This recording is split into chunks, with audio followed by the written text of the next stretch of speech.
Assalamu alaikum wa rahmatullahi wa barakatuhu. Bandiraɓe julɓe, on calminama, on jurama ha tingti wonɓe e galleji meɗen WhatsApp. En calmini kala mo ɓoggol mum woni e galleji meɗen WhatsApp hettoto en kala waktu. Hande ko musidɗo mon Alaji An gorko mo Birkilan kañum artata e moɗon e fannuji ɗi kewi addande bandiraɓe ha hande tan gartaten ko e oɗo sirru oɗo fannu mo ganduɗa eɗen gandi jomiraɗo subhanahu wa ta'ala haali e deftere mum teddude nde, o wi deftere makko alqur'ana nde, deftere qur'ana nde ko safara e yurmede fofof na tawe e mayre. Fofof ina tawe e mayre. So tawi jiɗɗa ko safara, aɗa wawi tawde ɗum to qur'ana, ƴetta cafroroɗa cella keng jaha hajuma.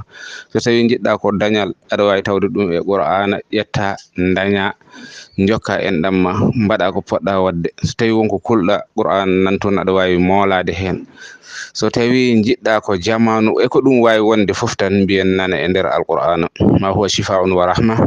Eɗen gandi jomiraɗo subhanahu wa ta'ala ko haali ko noon tigi qur'ana way. Hande noon gadduɗen ko oɗo aya o sa ƴewimo suratul insan ma tawmo toon machallah, ko aya kewɗo fayida no fewde, kewɗo kadi ko gollirte inchallahu taala. Hande ko ngoɗo yeeso tan gaddaten hen pour bandiraɓe posuji ɗi mbawa leppude, posuji ɗi juuɗe ɗe mbawa leppude, deppusuji ɗi mbawa heɓade beela galleji ɗi ina ndeeƴa.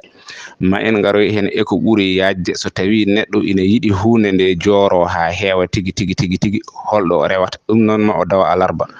Kono noon oɗo fannu mo kokkirten o, neɗɗo fof pinowo ina waɗa mo inchallahu taala. O wiyata holko kokkanmi gallam, ala, o fina tan jungo makko yoora kos walla pos makko ala hay hunde, inchallahu taala e barka qur'ana o ɗum wawata wonde. Nde wonno qur'ana jaɓata ɗum, Allah e hoore mum jaɓata ɗum. So tawi kay o gonɗini, o fiɓi, hunde fof noon fawi ko e fiɓde.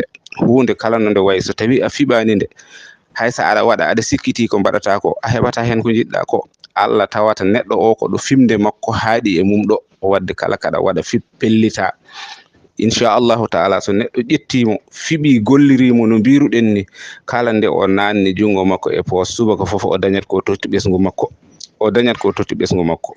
Pos makko wonata ɓolo, jungo makko leppat inchallahu taala. Toujours o jaggan halis. Ko min wima noon, aya o nani ɗon, juutani heewani. Hande koko Babacar Jara wiyata koko daɓɓi ɗi min gaddi hande, juutani heewani.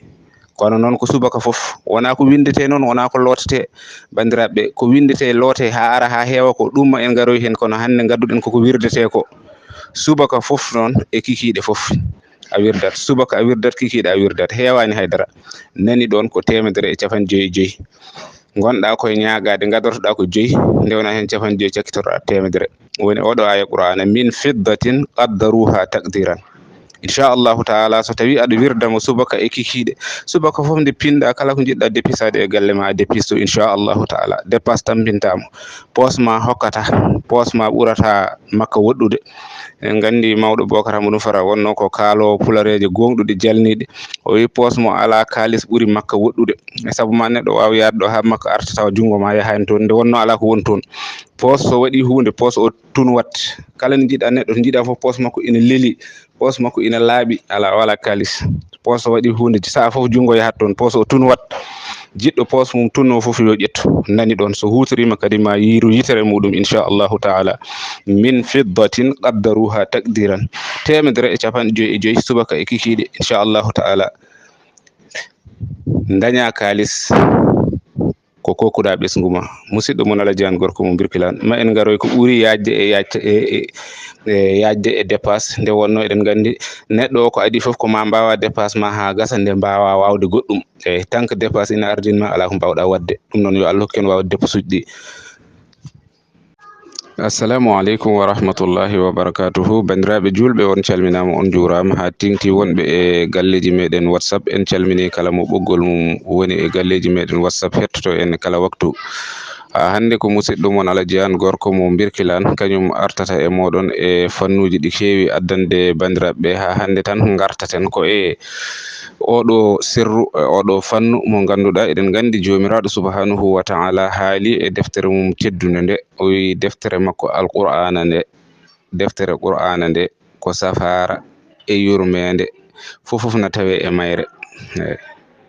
Fofof ina tawe e mayre. So tawi jiɗɗa ko safara aɗa wawi tawde ɗum to qur'ana, ƴetta cafroroɗa cella keng jaha hajuma.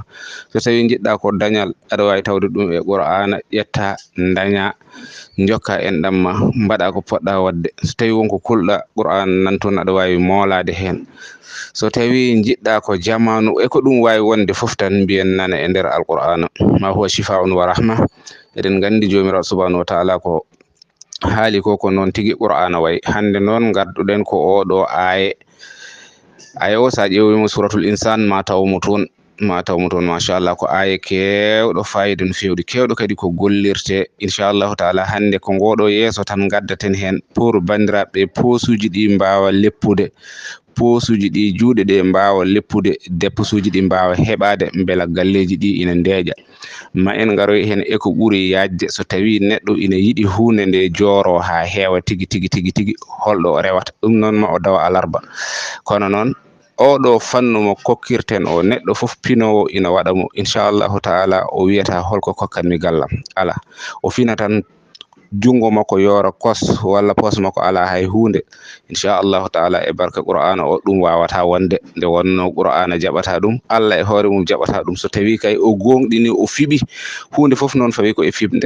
Hunde kala no nde wayi, so tawi a fiɓani nde, haysa aɗa waɗa aɗa sikkiti ko mbaɗata ko, a heɓata hen ko jiɗɗa ko. Allah tawata neɗɗo o ko ɗo fimde makko haaɗi e mum ɗo, o wadde kala kaɗa waɗa pellita inchallahu taala. So neɗɗo ƴettimo fiɓi gollirimo no mbiruɗen ni, kala nde o nanni jungo makko e pos, subaka fof o dañat ko totti ɓesgu makko, pos makko wonata ɓolo, jungo makko leppat inchallahu taala. Toujours o jaggan halis, ko min wima noon. Aya o nani ɗon, juutani heewani. Hande koko Babacar Jara wiyata koko dabɓi ɗi min gaddi hande, juutani heewani. Kono noon ko subaka fof wona ko windete noon, wona ko lotete bandiraɓe. Ko windete loote ha ara ha heewa ko ɗum en garoy hen. Kono hande gadduɗen koko wirdete ko, subaka fof noon e kikiɗe fof a wirdat, subaka a wirdat, kikiɗe a wirdat, heewani haydara. Nani ɗon ko 150 gonɗa koye ñagade, gadortoɗa ko 5 ndewna hen 50 cakkitoroɗa 100. woni oɗo aya qur'ana, min fiddatin qaddaruha taqdiran. Inchallahu taala. So tawi aɗa wirdamo subaka e kikiɗe, subaka fof nde pinɗa kala ko jiɗɗa dépisade e galle ma a dépisto inchallahu taala. Dépasse tampintama, pos ma hokkata, pos ma ɓurata makka woɗɗude.